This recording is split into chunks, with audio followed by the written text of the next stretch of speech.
तो अपने बच्चों को सब कुछ दो, प्रॉपर्टी दो, दौलत दो, धन दो, संपदा दो, गाड़ी दो, बंगला दो, तुम्हारा मन पड़े जो जो दो, पर इतना याद रखो कि अपने बच्चों को एक संस्कार भी जरूर दीजिए। संस्कार का होना बहुत जरूरी है। यदि बच्चों में संस्कार नहीं होंगे तो आने वाला समय श्रेष्ठ नहीं होगा, आने वाला समय श्रेष्ठ नहीं होगा। संस्कार का देना बहुत जरूरी है।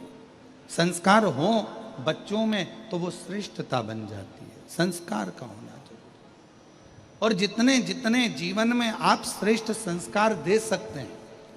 और हमारा तो निवेदन है, जिस घर में माता पिता का आदर होता है, जिस घर में माता पिता का सम्मान होता है, जिस घर में माँ बाप की इज्जत होती है, जिस घर में बुजुर्गों का सम्मान होता है, जिस घर में बड़ों का आदर होता है, उस घर में कभी संपदा की, लक्ष्मी की कमी नहीं आती है। संपदा बढ़ती चली जाती, संपदा बढ़ती चली जाती। बस आप जितना आदर कर सकते हो, जितना सम्मान कर सकते हो, जितना आदर कर सकते हो वो करो। शिव महापुराण की कथा कहती है, भगवान शंकर का चरित्र कहता है, शिव तत्व कहता है, शंकर भगवान की पवित्र कथा कहती है।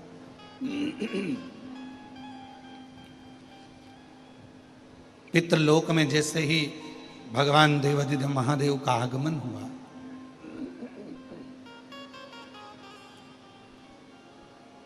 और पितृलोक में जैसे ही महादेव का, भगवान शिव का आगमन होता है, सारे की सारे पितृ खड़े होकर शिव जी का आदर करते हैं, सम्मान करते हैं।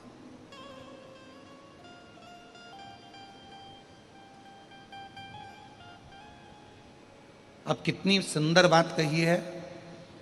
पितृ शिव जी का आदर कर रहे हैं, शिव जी पितरों का आदर कर रहे हैं, क्योंकि हमारे धर्म पत्नी माता पार्वती जी के नाना नानी हैं।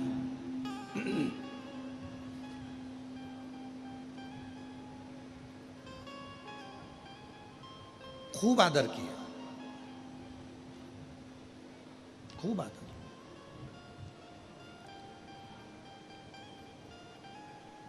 जब पितृलोक से भगवान शंकर जाने लगे, थोड़ा सावधानी से कथा सुनिएगा, बड़ी सुंदर कथा है और ना जाने कितने कितने लोगों का कल्याण करने वाली है पवित्र कथा, कितने जीवों का कल्याण करने वाली यह अविरल कथा।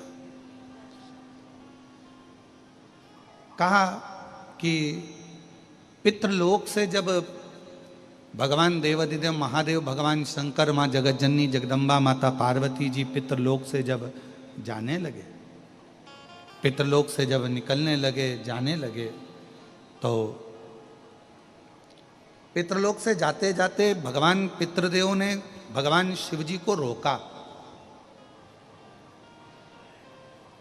और भगवान शंकर को रोका, और प्रणाम कर कर पितरों ने भगवान शिव जी को रोक कर, प्रणाम कर कर, नमन कर कर विनय करा कि आप हमारी बेटी की बेटी आपके साथ में बिहाई है, माता पार्वती जी का विवाह आपके साथ में हुआ है,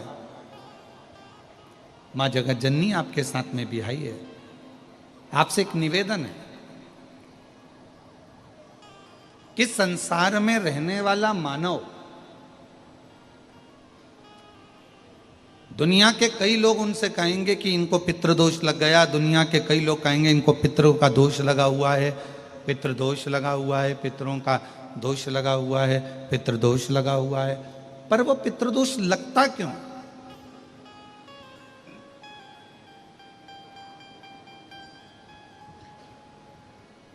पितृदोष लगने का कारण है क्या?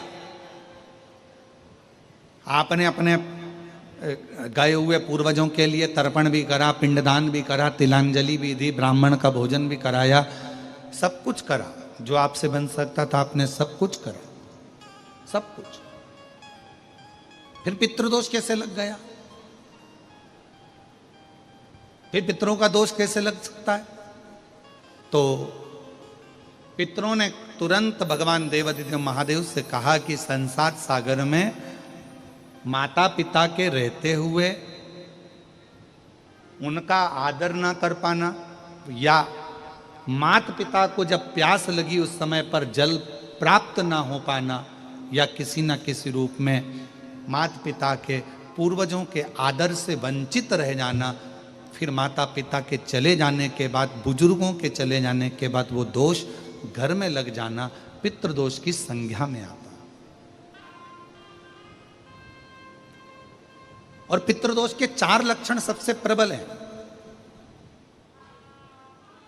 ये कोई भी अनुभव कर सकता है पितृदोष के 4 लक्षण में। पहला लक्षण है 1 रुपया कमाओ, 1.25 रुपये खर्च हो रहे हैं, समझ लेना पितरों का दोष है।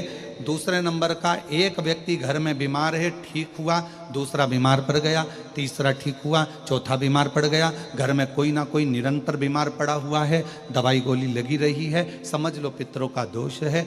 तीसरे नंबर पर आप कोई पूजन की थाली लगाए, किसी को भोजन देने जा रहे थे, किसी को पानी देने जा रहे थे, किसी को भोजन का कोई नाश्ता देने जा रहे थे, और आपकी ट्रे में से, आपकी थाली में से, आपके हाथ से अगर कोई भरा हुआ पात्र पानी का गिर गया, नाश्ते का गिर गया, थाली गिर गई, कोई दूध का गिलास गिर गया, कोई सामग्री गिर गई, कोई पूजन की थाली तुम्हारे हाथ में है और पूजन की थाली में से मालूम पड़े कोई सामान गिर गया नीचे, समझ लो कि पितृ का दोष है। और चौथे नंबर पर पितरों का दोष का वर्णन किया गया, घर में जितने सदस्य रह रहे हैं, अगर वो किसी न किसी रूप में एक दूसरे पर चिढ़कर बोल रहे हैं, क्रोध कर कर बोल रहे हैं। प्रश्न बहुत छोटा सा है, पत्नी ने कुछ कहा, उसका उत्तर पति ने चिढ़कर दिया, पति ने कुछ कहा, पत्नी ने चिढ़कर उत्तर दिया, बच्चों ने कुछ कहा, माँ बाप ने चिढ़कर उत्तर दिया, माँ बाप कुछ बोले, बच्चे चिढ़कर उत्तर दिए, समझ लेना कि कहीं ना कहीं पितरों का दोष। तो भगवान पितृदेव ने अपने दामाद से, भगवान देवाधिदेव महादेव से कहा कि संसार सागर में हो सकता है कि संसार सागर में मनुष्य रहता है, मानव रहता है, और उससे गलतियां हो जाती है।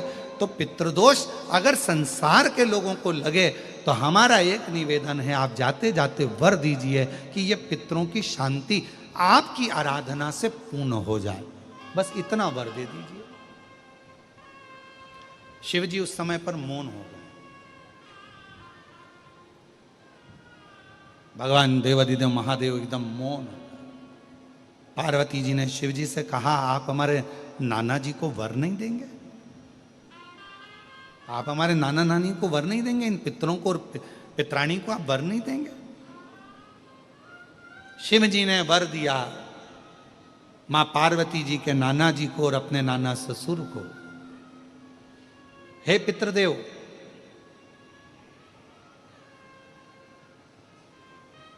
मैं आपको वर देता हूं, श्राद्ध पक्ष के 16 दिन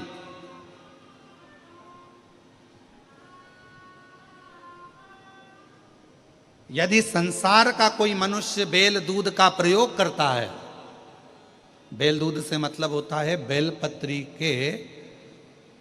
बेलपत्र के ये मध्य भाग जो होता है, बेलपत्री की जो नीचे की 2 पत्तियां जो होती है, ये 2 पत्तियां जो बेलपत्री की होती है, इस बेलपत्री की दोनों पत्तियों को शिवलिंग पर जब आप रखते हैं, शिवलिंग पर रखने के बाद में आपके हाथ में जो कटोरी में दूध है, वो दूध इन दोनों पत्तियों पर, ये पितरों के भाव से, पितृ पितराणी के भाव से, आप दोनों पत्तियों पर बेल दूध को अगर समर्पित कर रहे हैं, बेलपत्र समर्पित करने के बाद थोड़ी सी कटोरी में अगर गौमाता का दूध है और ये दोनों पत्तियों पर अगर आप अपने गोत्र से दूध चढ़ा रहे हैं, तो संसार में ऐसा कोई